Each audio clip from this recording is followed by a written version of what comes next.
This is the last big job in our colonial history. The issue is not whether we have democracy or not. The issue is how to maintain Hong Kong as a merchant city. They are billionaires by any standard, in any currency. Democracy. It's not going to be a war that can protect us from Beijing. The central aspect of the governor's policy is entirely self-destructive. Is it all worth it? No. There are more and more people are anti-patent today. What I have to leave behind is a system which meets the promises that have been made to people in Hong Kong. I don't know whether I can ever stand up and say, I'm a citizen of the People's Republic of China. I don't give a shit what happened in China. This is my home.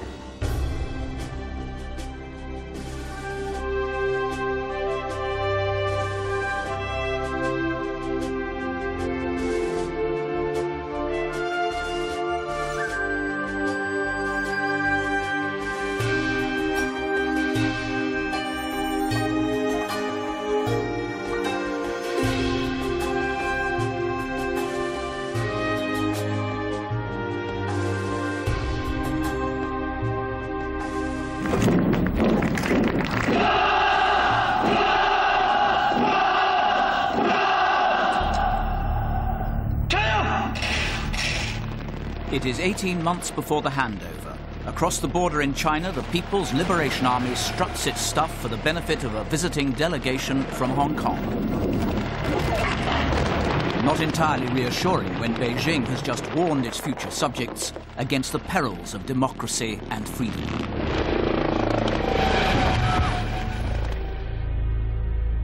Martin Lee is Hong Kong's leading Democrat. China regards him as subversive. To a lot of people in Hong Kong, this is our last-ditch battle.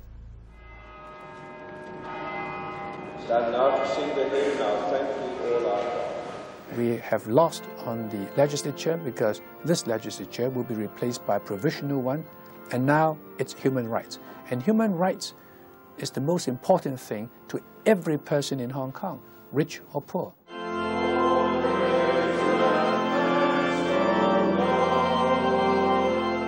Nobody wants to remain in Hong Kong if his or her freedom is to be deprived.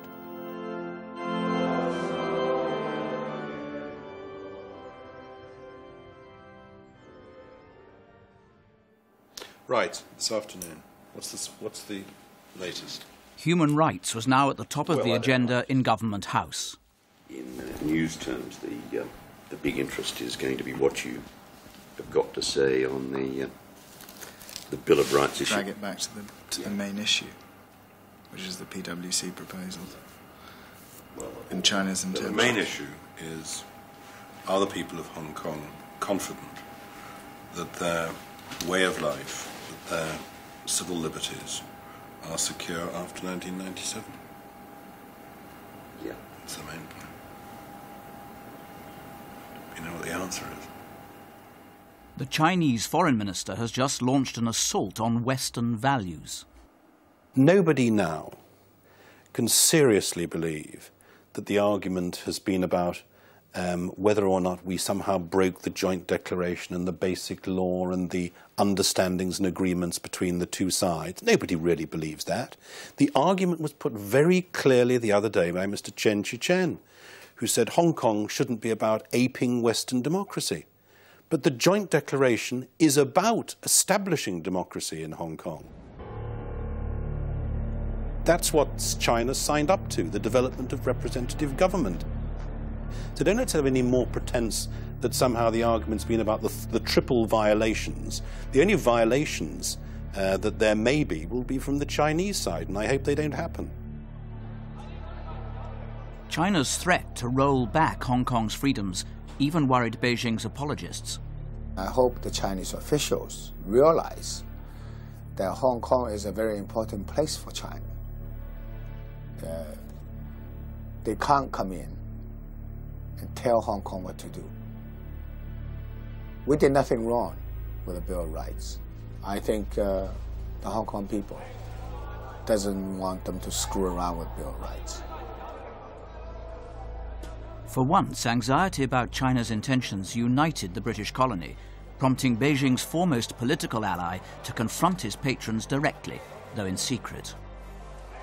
I stood my ground and I told my friends in Beijing that we believe it's a violation of basic law to ask the Standing Committee of the Chinese National People's Congress to, replace existing laws in Hong Kong with whatever they feel acceptable.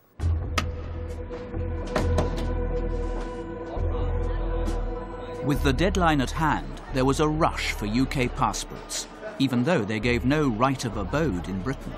We, the Chinese people, should be looking forward with joy to the glorious day of reunification with China, the 1st of July 1997.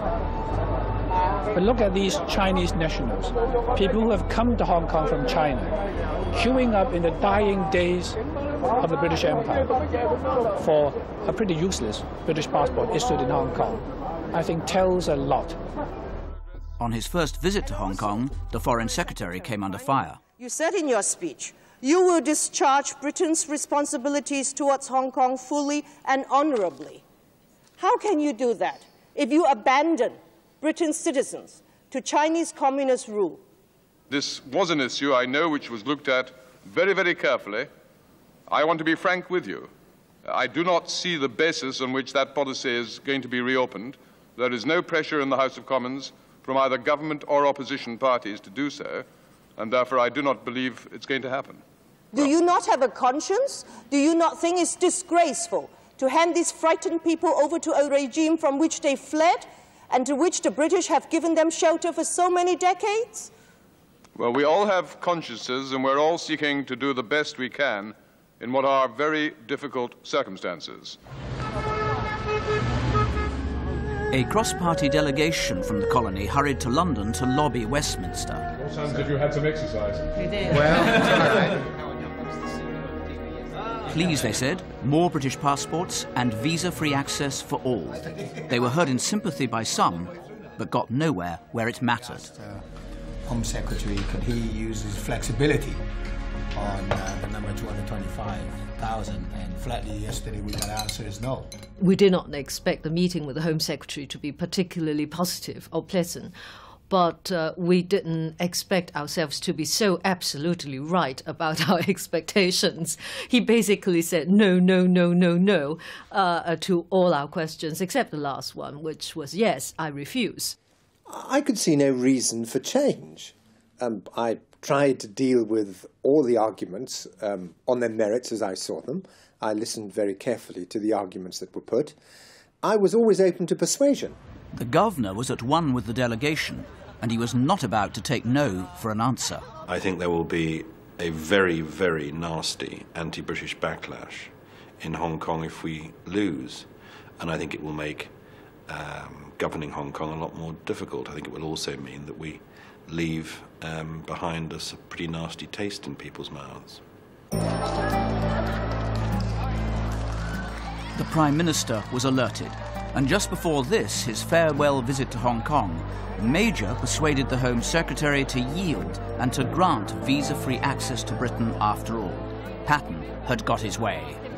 I think you always have to be prepared to listen to arguments. You have to be prepared to be persuaded. And in the end, I came to the conclusion that there was some political advantage in making the change, and that the disadvantage in terms of future immigration control was manageable. On the day the news was announced, Major was treated like a conquering hero, except, that is, by one section of the community. Like 5,000 others in the ethnic minorities, the Harry Leelas had very little to celebrate. I don't have a British passport. My younger, yeah. She was born in Hong Kong, lived in Hong Kong. I was born here, studied here, lived here all my life, and you don't have a British passport. And his son don't have also. Yeah. Okay. We feel we've been abandoned. We do feel that way. At least I know I do. Patten lobbied harder than ever to secure British passports for them, but the Home Secretary again said no. He says that he thinks we've gone as far as we should go, and he is adamant that the government shouldn't go any further. You have to remember that this was a question that had been very carefully debated in 1990, at the time the original legislation had gone through Parliament. And a considered judgment had been reached that full citizenship should not be granted to the ethnic minorities in Hong Kong. And I thought that if that was to be reopened with new legislation and all the risks that that involved of reopening the whole question of immigration from Hong Kong, you had to establish that something had changed quite significantly since 1990. And it wasn't easy to identify what important change there had been. And what do you think of that response? I think that come the 30th of June next year, it's inconceivable that we can be in that position. When the Falkland Islands were invaded, Britain ran there immediately. And here we are, just a handful of people stranded out here. It kind of makes you feel like, you know, probably we're not white. She is trapped between the explicitly racist nature of Chinese nationality policy and the British Home Office, and precisely how you describe the British Home Office's attitude on these matters, and precisely how you compare it with Chinese nationality law, I leave to you. I don't know what was in Chris Patten's mind when he said that, but there's no justification for that whatever, because we had always made it clear, and the Prime Minister made it crystal clear when he went to Hong Kong, that if the ethnic minorities came under any pressure to leave Hong Kong, they would be admitted to Britain. And that was clear from the word go. It was made clearer when the Prime Minister went to Hong Kong. And so I don't think there is any basis whatever for suggesting, if this is the suggestion, and it's what you've put to me, that there was anything racist at all in the Home Office view.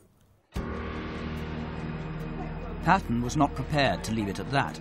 To do so, he thought, would be unwise and dishonourable. I think it would be regarded by a lot of people around the world as pretty shameful. And to you personally too? Yes, because I think it will be something of a failure on my part if I don't get a better deal for them.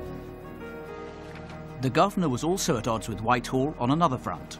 Britain's overall relations with China had marginally improved, and one or two officials at the Foreign Office had put it about that this was because Patten had been sidelined. It was irritating, but I tell you why it was most irritating. Not really because it bruised my ego, though it would be dishonest in the extreme to pretend that occasionally that sort of thing doesn't piss one off in a fairly substantial way. It was irritating because there was a really good story for Hong Kong to tell, and quite an important story, which got completely screwed up.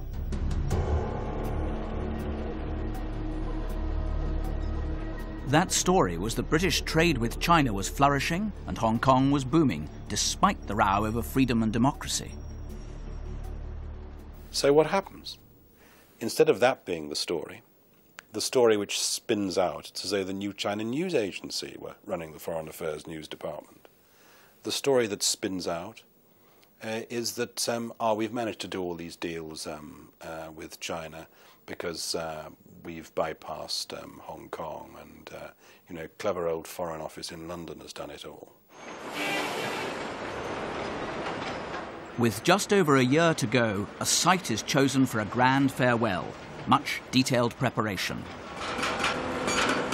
Okay, Government House, Kim, and the handover. Start with crests. We want to be in a position in which the crests can, all these things, can be removed at the last moment, as it were, on the 30th of June. The main gates, they're not actually welded on, so that they should be fairly easy to remove.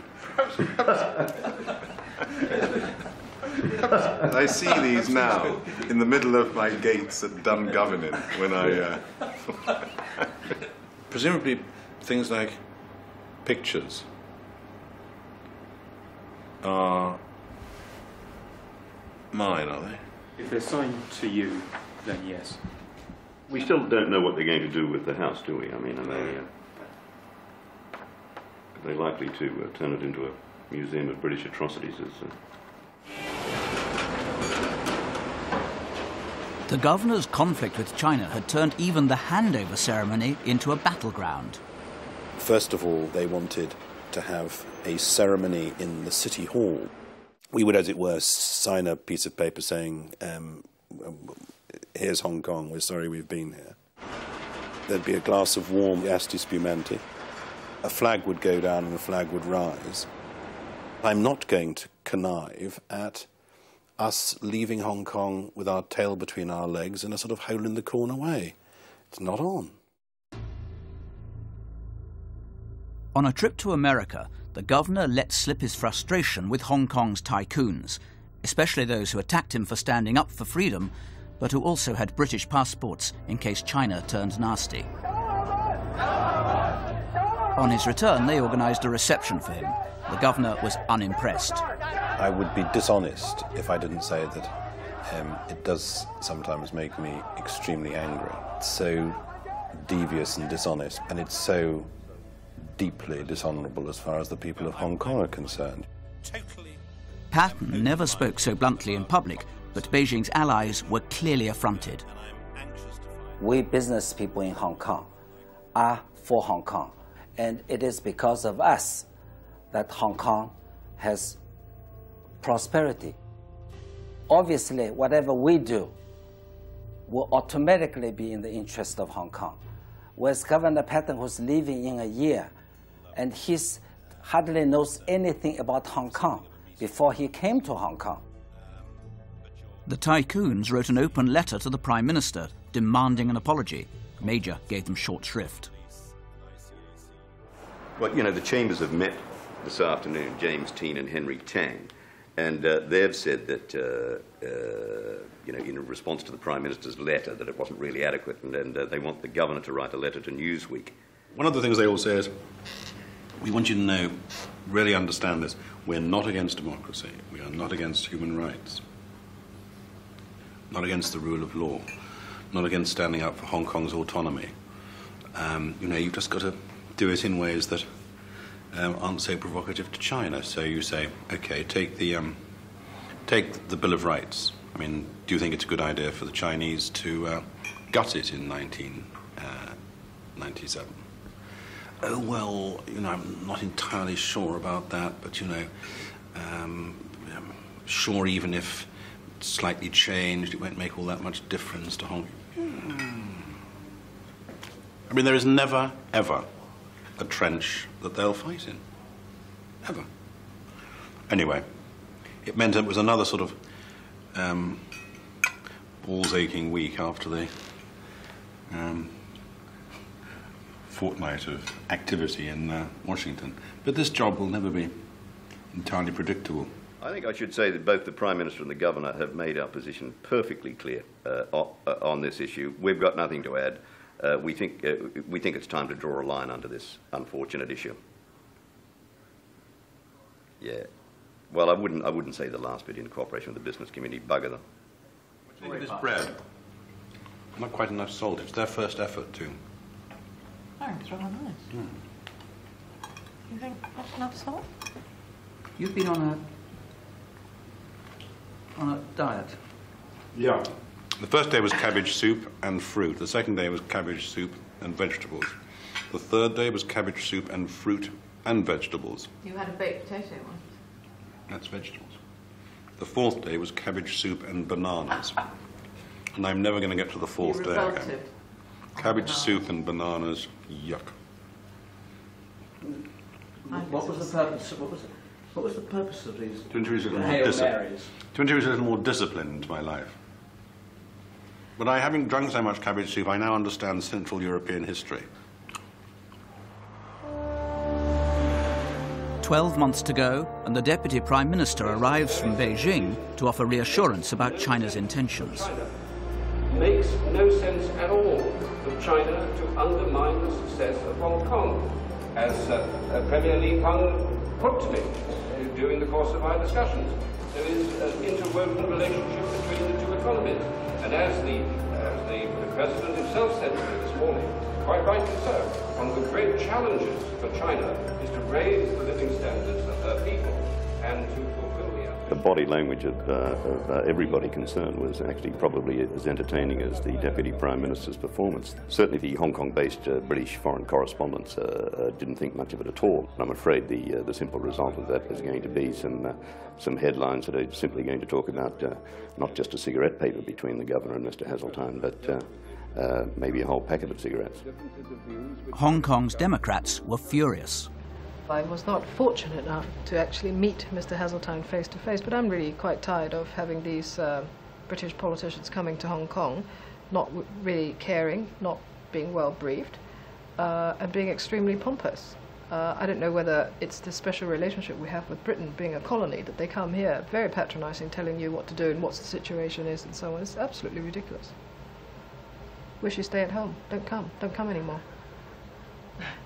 I have to say that I was very astonished that at this day and age, someone who is in such a senior position in the British government could come and tell us, what are you worried about? There's nothing to worry about, because clearly it is not, again, not in China's interest, not in Britain's interest, and not in Hong Kong's interest to wreck the future. I mean, we've gone past all that. It seems totally astonishing and, if I may say so, quite insensitive, because we are worried stiff. The Apple Daily was doing better than ever, but Jimmy Lai was anxious to move on and out. Only one thing held him back. I've got to stay there, I know, because for the moral obligations, I can't leave my media group and not carrying them through 1997. The reason for wanting to go was his family. Their flat had been burgled and Jimmy had been beaten up. Hong Kong no longer seemed like home. They feared it would get worse. I would say that sometimes I really want to leave Hong Kong and go to a very peaceful place that we can raise our children in a peaceful environment. Then I know that Jimmy has a big responsibility in the community in Hong Kong.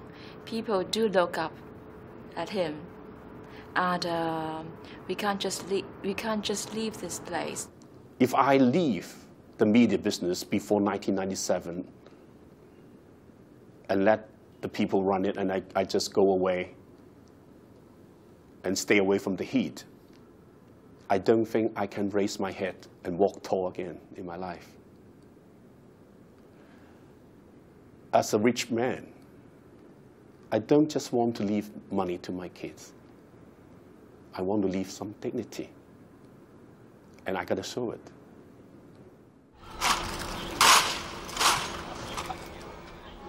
What are you studying?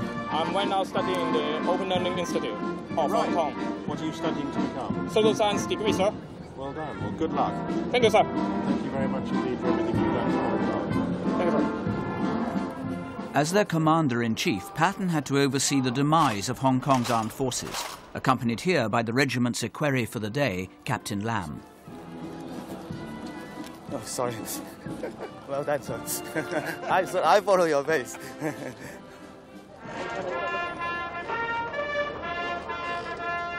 Each time you go and to another disbandment parade or another closure, then it's sad.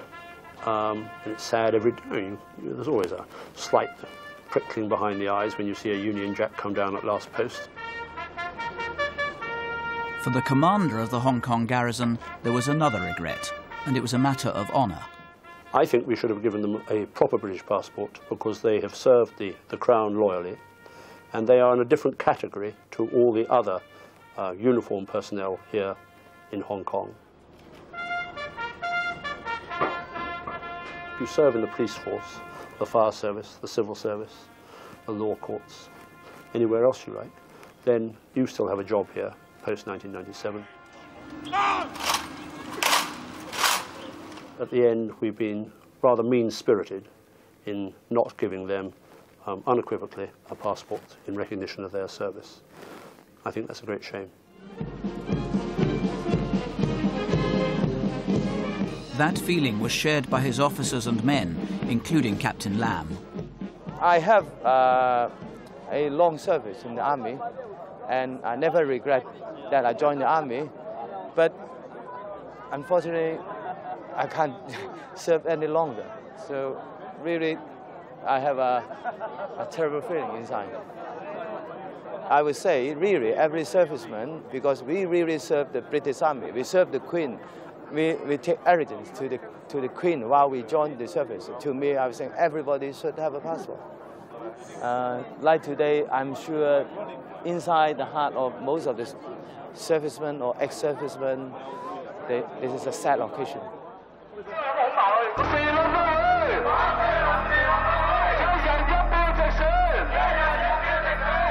6 months to go, and there's a demonstration outside the convention centre where Chinese leaders are to preside over the selection of Chris Patten's successor. This is a very important day for Hong Kong. It's the first time in our history that we get to elect our own chief executive. And I have no doubt in my mind that China will give their approval and agreement and will appoint CH as the first chief executive for the Hong Kong Special Administrative Region. The choice of CH Tung as chief executive did indeed seem to be a foregone conclusion, despite the elaborate theatre designed to suggest otherwise. Hong Kong people have absolutely no choice in the selection of the chief executive. Everybody knows the final decision will be made by China, and I believe the decision has already been made. So did everyone else. Some months earlier, they had seen the Chinese president make a beeline for CH, as if to anoint him for the job. Nonetheless, there were officially 3 candidates, and there was a scoreboard, as well as 400 electors hand-picked by China to ensure the right result. The atmosphere was not exactly charged with suspense. Definitely how the whole of the people feel about it. Do we have a sweepstake? Yeah, we should. Well, I'll go for the 318 as that came from NCNA. In Government House, ribaldry held sway. Martin? Okay, 324. That's the Tung. Yeah, the winning candidate.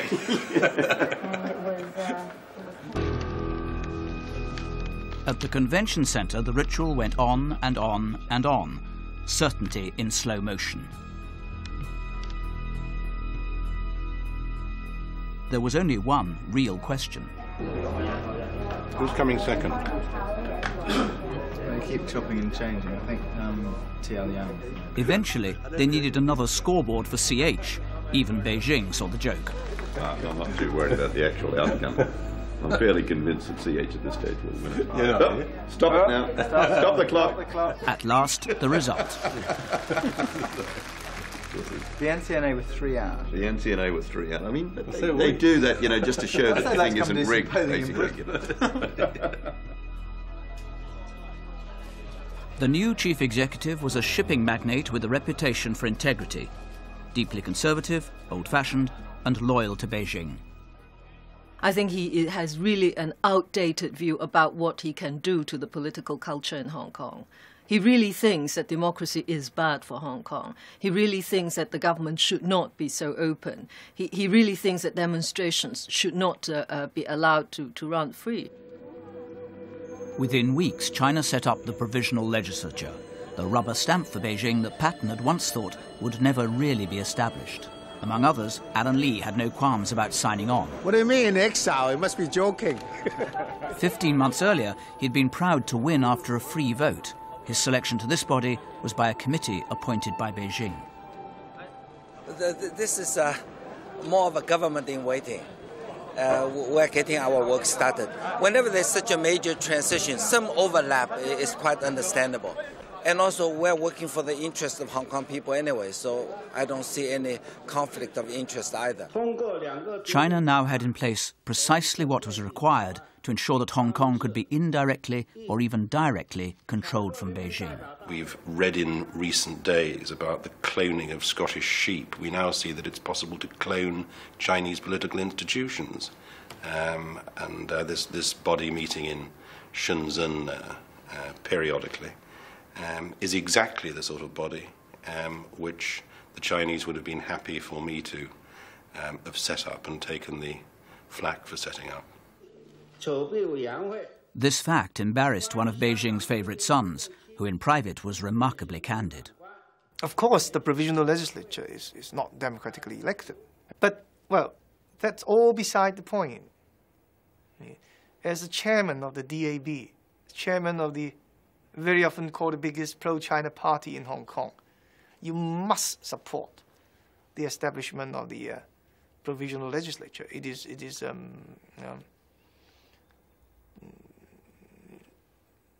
matter of loyalty. It is not a question of your interest or your preference. So I have to do it. I mean, it is not only myself, but the whole party as well. You have to do it, but personally, if you were a free man, you wouldn't do it. Well, that would be a very negative way of putting it. All right.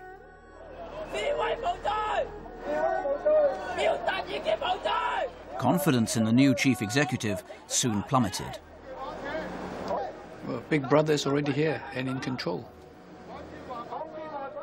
Beijing clearly wants this provisional legislature to do the dirty work for them by enacting repressive laws to enable the future government to suppress human rights in Hong Kong.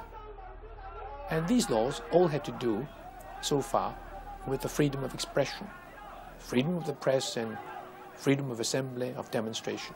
I doubt if our administration, our government here is going to impose certain unreasonable restrictions on people's freedom of speech. But I'm sure that Hong Kong people will realize that that is not a role that we Hong Kong would aspire to, because we're not really a political society. Okay, go. All right. We've got a very sort of simple plan here, a model here, just to try to help you to see it in context, and just to help further. The blueprint for the farewell ceremony was now in place. If you look on stage, you can see one person there. But the governor's mind was elsewhere. Frankly, I'm counting the days, because there isn't very much I can do now to change or fix the agenda. There's not much reassurance I can give about the future. I find myself giving endless interviews in which I'm asked what I think is going to happen in Hong Kong. And I find myself repeating the same, parrot-like, repeating the same formulae. So I shall now be pleased when it's the end of June.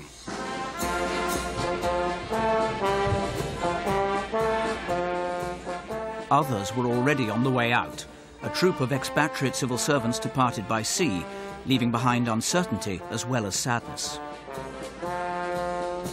Would their successors be free to stand firm for the rule of law and against corruption, free to keep Beijing at bay? One of the governor's closest advisors, his press secretary for the first 3 years, was very far from optimistic. You know, someone said on Chris's first day to him, I think it might have been you, this is the great story because it's the last British colony handed over to the last nasty communist last regime on earth. Well, that's not a very nice thing to be part of. What's there to celebrate? That's my point. But I can't say that. It's not fair to Chris. Because he tries very hard to believe that it might work. In reality, he knows bloody well that it won't.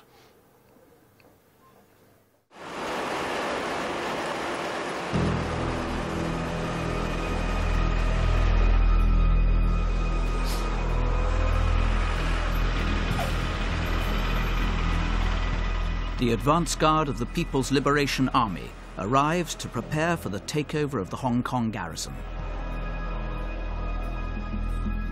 The British are not without qualms. They are a conscript force of 3 million, with the largest standing army in the world. And I actually can empathise with the problems that the future garrison commander will face here. Because, for instance, his soldiers coming here, his private soldiers coming here, are paid enough a month to buy 1 beer a month in 1 chai. Their total salary? Their total salary, yes. 40 yuan. The general worried about PLA discipline. I think it's one of the greatest dangers to the future will be to have a PLA garrison here which was isolated from the realities of life here without any context. Because isolation leads to misunderstanding, and because the PLA has a bad reputation in mainland China for abusing the civilian population and being above the law when it does so. Confidence was fragile and easy to shatter. It nearly happened when it was reported that 50,000 British passports given in secret to key individuals to persuade them to stay on would not give them protection against China after the handover. Patten hurried into Legco to steady their nerve. What I hope has been said at every stage is that a passport acquired under the British nationality scheme is the same as the passport that I've got. And it gives you the same entitlements in Hong Kong as in Papua New Guinea or Panama City or Patagonia. Anywhere you have the right to full consular protection unless there is evidence, satisfactory evidence of dual nationality. And that was the rub. At Britain's embryo consulate, they knew that China was unlikely to recognise those passports. If we turn up to a Chinese jail in which a holder of a British citizen passport is languishing, and we say, we demand access to this person, we demand to be able to help him, he is a British citizen. If the Chinese say he is also a Chinese citizen, then you have a problem. The reality is, isn't it, that if the Chinese say, sorry, you can't see the guy, we know he's Chinese, he's not British, you haven't got a hope in hell seeing him. If it comes to that, that's pretty much where you are. We don't want to go reminding the people of Hong Kong about that. And we certainly don't want to give the impression that that's the end of the game. Because whether the guy's a dual national in our eyes, whether the guy's only Chinese in their eyes, or whatever, if the person is in distress, we'll do our damnedest to help him. There was some good news, however.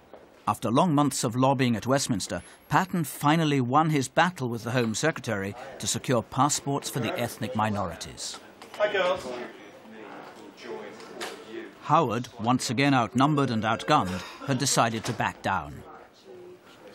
It became clear that the legislation could be self-contained. It was clear that it wouldn't be used as an excuse to reopen the whole issue, that we could deal with that issue on its own, so the risks which had previously deterred me were pretty well eliminated. I'm delighted that the Home Secretary changed his mind. It shows what a broad-minded chap he is. Maybe he listened even more intently to the arguments that I put to him in January. I remember him saying very flatteringly at the time that he thought I'd been even more eloquent than normal.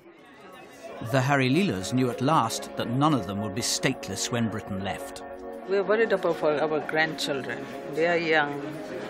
After us, what will happen to them?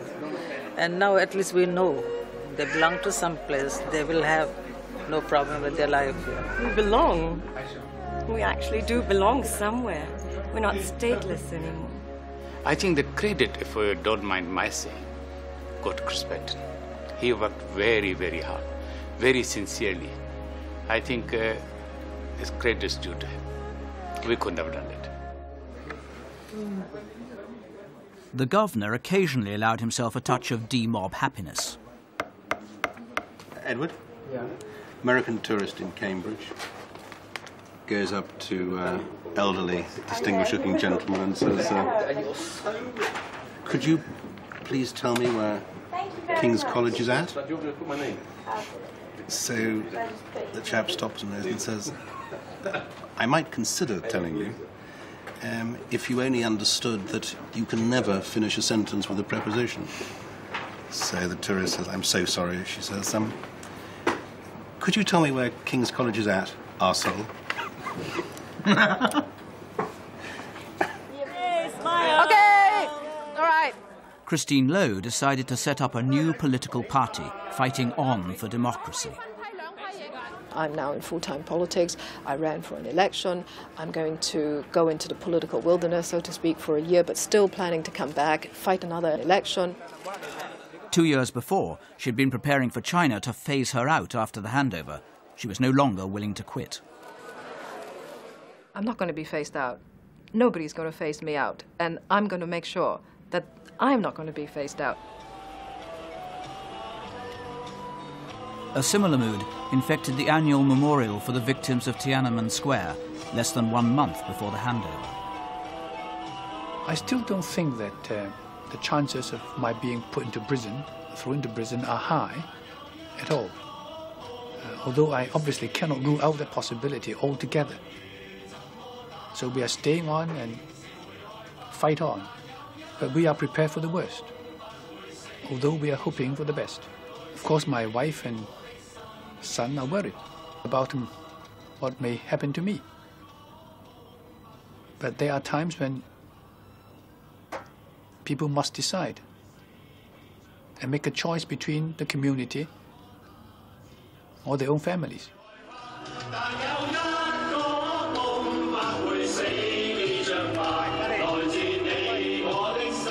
The worry was that a noose would soon be placed around freedom's neck, throttling protest against Beijing or about Tibet or Taiwan, all in the name of patriotism.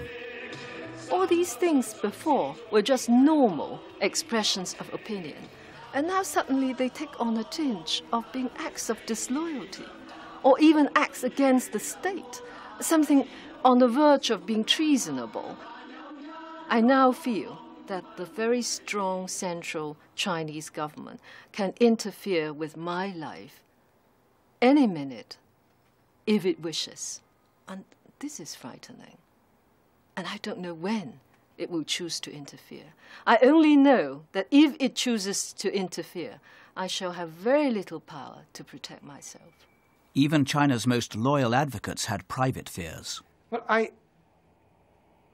think I'm aware that there are bound to be difficulties, conflicts. But because, I mean, we all know Chinese leaders, they have a rather different mindset than people in Hong Kong. They have rather different views of things like press freedom, civil liberties. Right. So I think it is fair to say that even though when you hear a Chinese leader, a Chinese official, promising with all his sincerity that there is going to be, I mean, for example, press freedom will be protected in Hong Kong after the handover, you simply can't be sure. I was criticised for having this on the wall the other day. Only days to go, a time for judgments. I think history will say this of Chris Patten. He has consistently taken a stand on Hong Kong whenever Beijing leaders utter threats on Hong Kong. And so by standing up for Hong Kong, he has been able to strengthen the will of the Hong Kong people, so they are no longer so frightened about Beijing.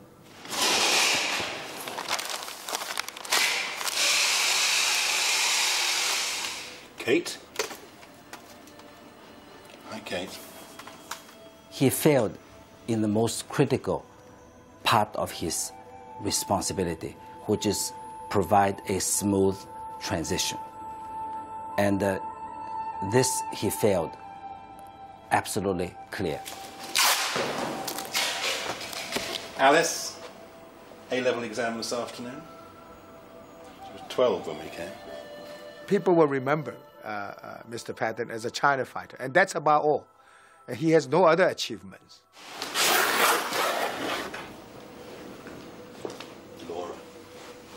Laura, whose short skirt wowed Hong Kong.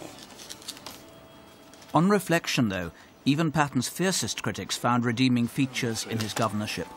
Governor Patten did make a very big contribution to the community. That is, he changed the relationship between the government and the people of Hong Kong in a very fundamental, lasting way. And he actually did it single-handedly. These are tapes of my coronary angiogram and angioplasty. So if you want a close-up of me being operated on. On closer inspection, indeed, even a China fighter was not quite beyond the pale. He has introduced to Hong Kong an open government. And I think, it's not a game. I mean, I think it is something that Chris Patten introduced to Hong Kong, which will be long-lasting, which will be long remembered. I have assumed the administration of this government, 9th July 1992. People have been very kind personally to me. I think they believe that I've stood up for them as much as I can. I hope that's true. I think even some people who disagree with me and think that I haven't tried sufficiently to understand the cast of mind of a member of the Chinese Communist Party. I think even some of those who would prefer a quiet life to a noisy life think that I did my best. And I think they've been excessively generous.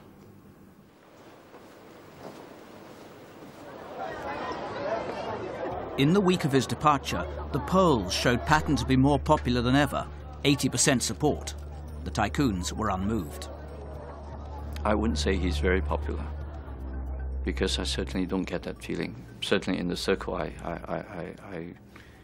get in touch with, I don't think that he's popular at all. Normally when you go to an airport to say goodbye to your friends, you feel you want to cry a little, hug a little, but certainly I don't feel that that is happening inside us. I'll be glad to see him go, yes. Very much so, because I think then we can get on with our own lives from here on.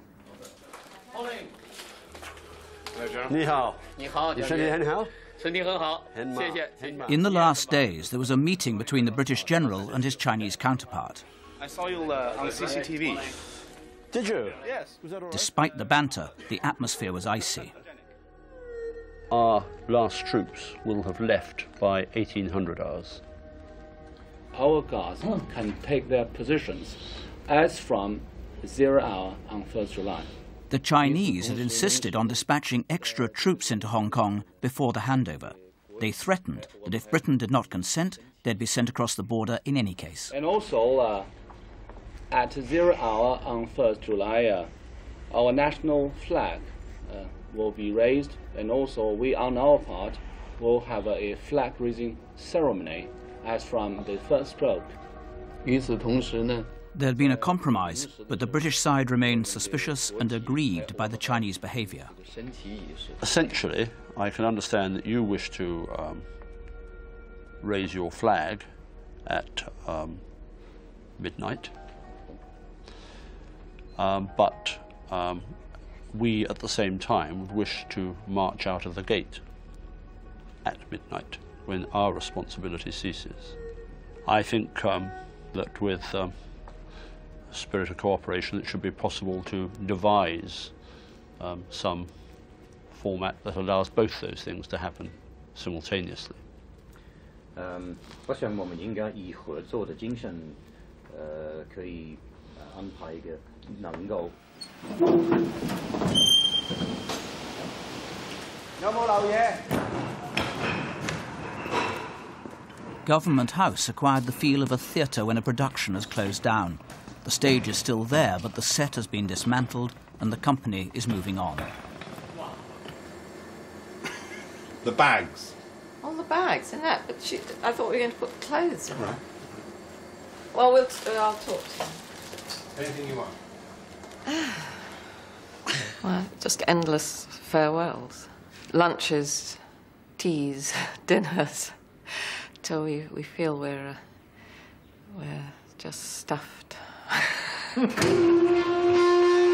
But also, I've been saying goodbye to a lot of my organisations. So that's been sad as well. It's just too much emotion, really. I found on the desk. Letter from me in 1979. It must have been just after Alice was born.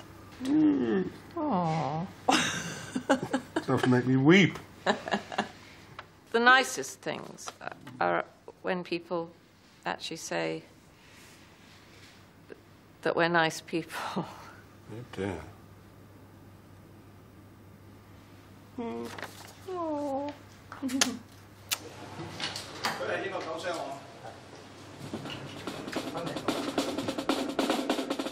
The royal yacht arrived on cue. There were the Royal Marines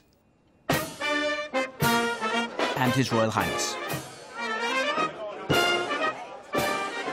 Everyone who's anyone was invited aboard, and they all came, the supporters, the opponents, and those who had tried to keep a foot in both camps at once. To receive the honour of knighthood and to be a Knight Commander, Dr. Gordon Wu Ying Sheng. There was a final investiture. I'm Hong Kong born here, and I'll stay here, although the British government has given me a British passport. But I tell you, I don't care particularly for fish and chips. I'll stay in Hong Kong, and there's never in my mind that I want to leave Hong Kong. Hell no. Come hell or high water, I will stay. The class of '97. Norris Lamb is now a graduate, and she's landed a plum job in a major bank. At least enough for my family to start to buy a house.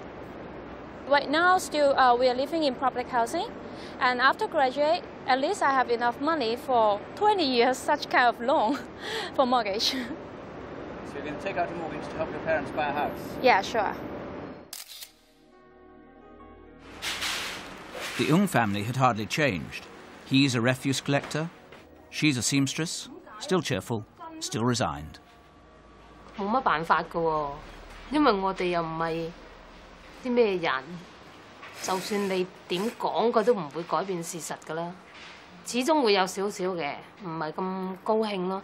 但係你要講，你都冇乜作用啊！我哋嘅力量係太細啦，你話俾佢聽，即係冇咩人可以幫到我哋咯，係咪先？ There are many collectors who shift out part of their collections so that they can adopt a wait-and-see attitude. Which was precisely Grace Wu's approach. I feel people should have a right to say what they want, freedom of speech, freedom of thought, and freedom of expression. And if that were removed... I will leave. Dick Lee is now a deputy commissioner, and he intends to stay, with one proviso.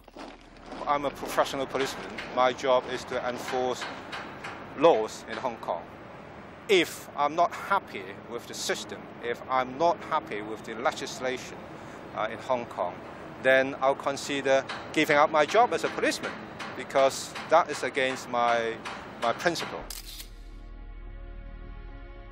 I just ordered the fastest motorcycle ever made by mankind, and this motorcycle is coming next week.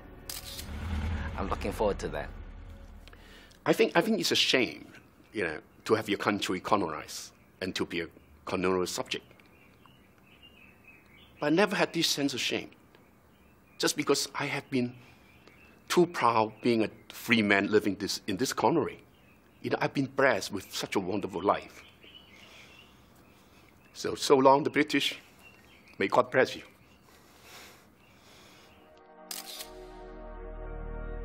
In accordance with the standing orders of the Legislative Council, I now adjourn the Council sine die. The last governor's critics had warned that his confrontation with Beijing would ruin Hong Kong. In fact, Britain's last significant colony was flourishing, lively, open, and self-confident, a legacy to cherish, not destroy.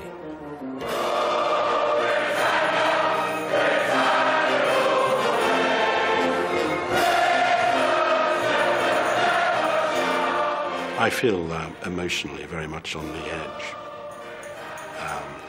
and I suppose that's inevitable. Leaving a job which it's been a privilege to do, leaving a job which is invested with so much responsibility for people's well-being, leaving a job which is, I guess, imbued with so much symbolism and so many questions about honour and disgrace. So I feel exhausted by that. I feel as I've been through the emotional ringer already, and I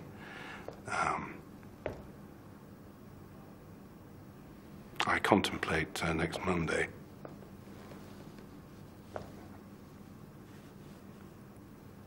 With some concern.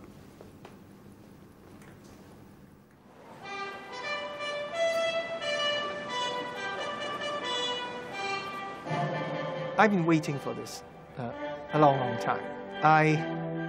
Unlike the younger generation in Hong Kong, who grew up in the 70s and 80s, I lived through times when the very high-handed colonial nature of the British rule in Hong Kong was much more obvious. I wanted to see the end of colonial rule. You know, it is a very gratifying feeling, right? Becoming masters of your own house.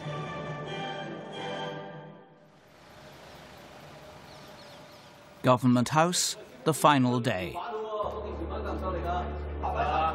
They'll all walk forward and they'll do a crossover of individually shaking hands. Sorry, how late can Mrs. Patten's luggage go? Within reason, whenever. There's no rush on it, as long as we can tell them. There's no rush on it. The last thing is, as the Governor and HRH move across to say farewell to the official Chinese delegation, I'll scoop up the remainder of the Pattens, take them on board, get them out of the way. Then the last thing is HRH and the Governor get on board, turn around, wave, and we go. Can you check that all the other silver trays that have ER on them? Just before it's all over, there are the last pieces of legislation requiring the Governor's final assent. To provide for the keeping, regulation and control of dogs and cats, and for related matters. It's a pity we couldn't legislate in Hong Kong for the quarantine regulations in Great Britain. No, I don't like this one. Stop.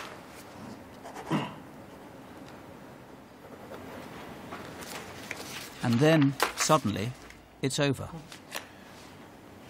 Yep, I think that's the last bit of government. The rest is saying goodbye.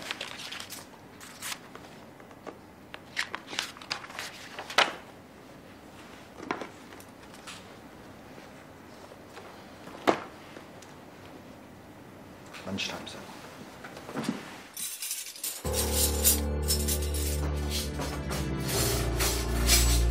Dad's got one. I can't see, yeah. He has though. I know, imagine. Imagine that. Sorry, mate. Who are you? You can't come in. Right, tell him what you've said. I've said to the best chief steward in the world. Elspeth, is she wanting both to go on the boat? When's she wearing? Is she not wearing this for being No, here? she's changing twice. I have relinquished the administration of this government. God save the Queen.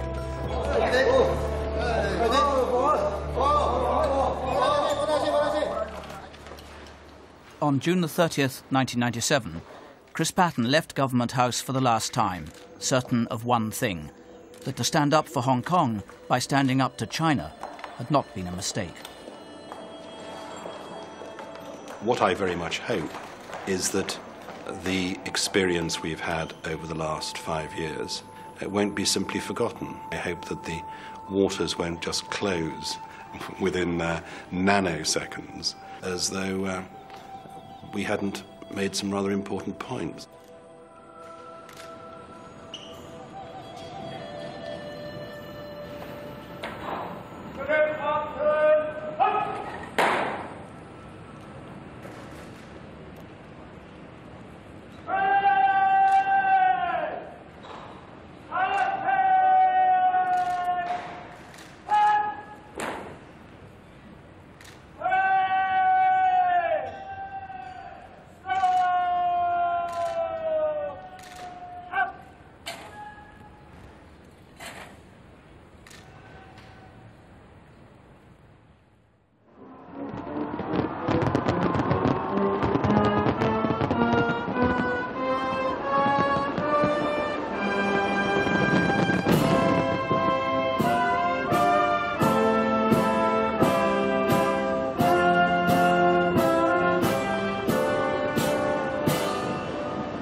I have a sense, and it's sort of vainglorious to say it, I know, but I have a sense that people think I did my best.